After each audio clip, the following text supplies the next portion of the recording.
So my name is Josh Bush. I'm a member of the Indiana State Doctorate in Athlete Training Program. What I'm going to do today is I'm going to show you guys how to perform the upper limb neurodynamic test, specifically stretching the radial nerve.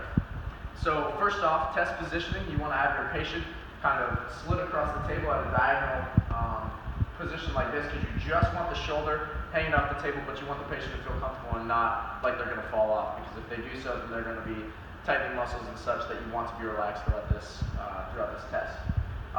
Sometimes you may want to try and give your patient like a pillow or something like that, but that's going to intrude on the actual positioning or the neutral positioning that you want the patient's neck in, so avoid doing that. So the reason for doing this test is you'll typically have a patient that comes to you describing pins and needles, stretching, pulling, numbness, tingling, or weakness within their arm, and you want to try and identify what mechanical interface around their limb, shoulder, or neck that could be causing this problem. So what we're looking for is a positive test, and that would be a reproduction of those originally described symptoms.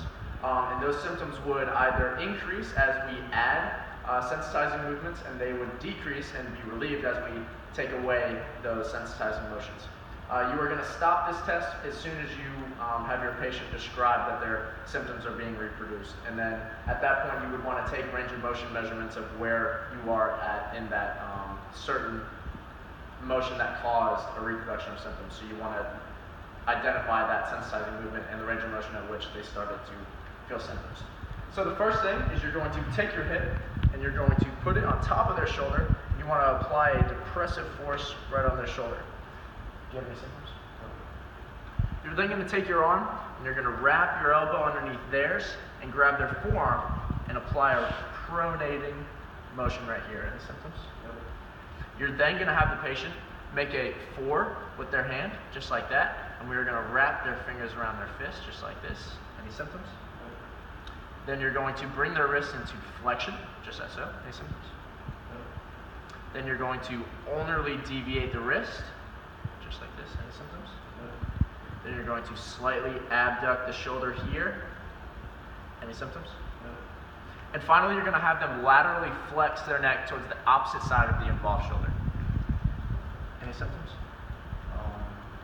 Kind of just like pulling and kind of the wrist area. Okay. Just feels like it's stretching through here. Okay. So at that point, we would consider the test positive, or not necessarily positive, but we would stop the test there, and we would be able to identify the mechanical interface that possibly could be involved in reproducing these symptoms. But this patient specifically is not symptomatic in the first place, so I wouldn't necessarily call this a positive test. He got to the very last sensitizing motion before he had symptoms arise. So that is the upper limb neurodynamic test stressing the radial nerve.